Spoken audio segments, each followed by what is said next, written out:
For those interested in a brief history of the Korean Peninsula, we recommend watching the previous video in which we mentioned the relevant milestones on how we reached this current situation in the peninsula. We link this video in the description. We prefer to commence our story in 2018, when the announcement of an upcoming summit between the United States and North Korea was released. The tension suddenly de-escalated, and the peak, which had been reached a few years prior with the continuous ballistic missile launch threats, became a near-forgotten nightmare. Before the meeting with the United States, North Korea had several inter-Korean summits with the southern counterparts, and again the word reunification was on the agenda. And on the front page of the main Korean newspapers, the two countries were willing to formally end the conflict, commenced in the 1950s, with a peace treaty despite such an agreement not being executed yet. After the 2018 summit in Singapore, a further official meeting between President Trump and Kim Jong-un was organized in Hanoi the following year. Also in 2019, for the first time after the Second World War, a president of the United States stepped foot in North Korea when Kim and Trump met briefly in the demilitarized zone between North and South Korea, shaking hands warmly. Talks between the two countries stopped here, and no further meeting happened or has been scheduled as of the time of this video. On the contrary, recently, tensions have also slightly increased when satellite images showed activities around one of the intercontinental ballistic missile launch pads in North Korea. While the United States mainly pushed for the end of the conflict in hopes of a long-lasting peace, South Korea is more focused on establishing reunification talks. But can this be achieved realistically? Our brutal honest answer is a flat no, or at least not in a reasonable amount of years, unless an unprecedented historic event occurs. Let's move to Europe for a second. It was on the night of the 9th of November 1989 when a mass of people in East Germany, gathering in front of the 6 checkpoints of the Berlin Wall, demanded that the guards open up the gates and let them go through to West Germany.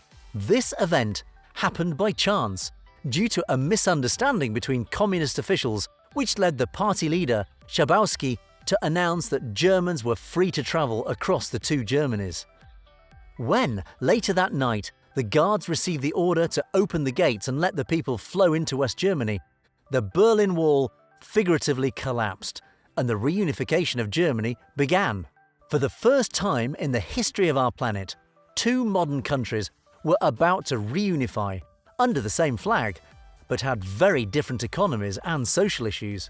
We wanted to introduce the German unification as an example, so that it will be easier to understand from now on the challenges that South Korea may face in case of reunification with North Korea. First of all, social issues.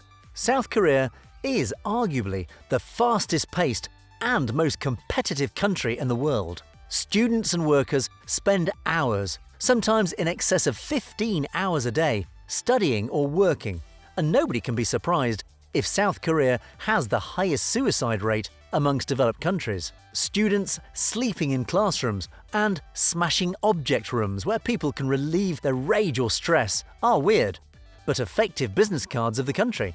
Seoul is a 24-hour city which never sleeps, and the internet connections are an essential part of life to order food, book a taxi and so on. The hectic life of South Koreans is the opposite of the lives of their northern neighbours, where competition is absent, and the Communist Party tends to provide jobs and occupations without taking into consideration merit and educational titles. The shiny capital of South Korea is just the contrary to the greyish and dark Pyongyang. Although this social difference issue does not seem so worrying, it can still have the potential of derailing the unification process. In Germany, former Eastern citizens still feel to be second-class citizens, discriminated against by their Western counterparts after more than 25 years of reunification process. These feelings are particularly worrisome when the far-right parties obtain a considerable number of votes in the eastern part of Germany, causing severe issues to the whole political landscape of Germany and its unity. To prove this theory is true, there are a few stories from former defectors who, after escaping from North Korea and trying to settle down in the south, decided to walk back to the north since they couldn't cope with the new lifestyle. If we add in that the South Korean government does a lot of effort to help defectors to resettle, this can really give you an idea of the size of this social gap. Moreover, several immigration experts warn South Korean government of the potential human wave which may flow south in search of better living standards. In other words, within the first few weeks of reunification, and so no more border along the 38th parallel, a massive number of North Koreans will peacefully invade the south.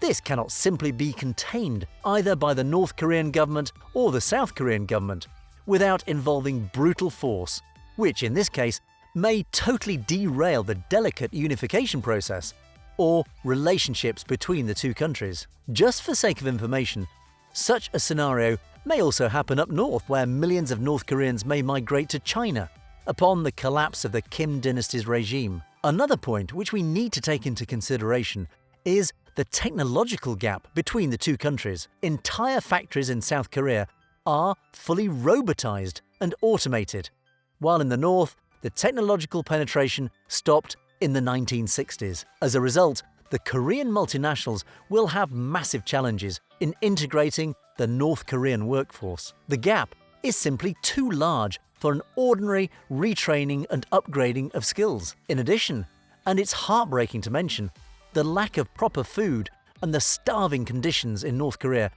has created a tough starting point for its population, which would not have any chance in a competitive environment, becoming a massive cost for the South Korean welfare. Geopolitics and internal affairs. Who has the interest of a full reunification?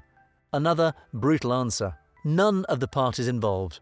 However, before digging into this topic, we need to clarify one thing. Reunification can happen only under the umbrella and with the supervision of South Korea, as much as in Germany occurred under the umbrella of West Germany. South Korea, despite the continuous talks about reunification, as we're explaining, does not have the muscle to cope with it. As we'll see later in the video, the economy of South Korea may collapse upon the heavy North Korean economic, social, and political burden that would be added in case of unification. And that's the end of part 1. We hope you enjoyed this one. We'll see you next week. In the meantime, please comment, like, subscribe below, and turn on your alerts. We'll see you soon.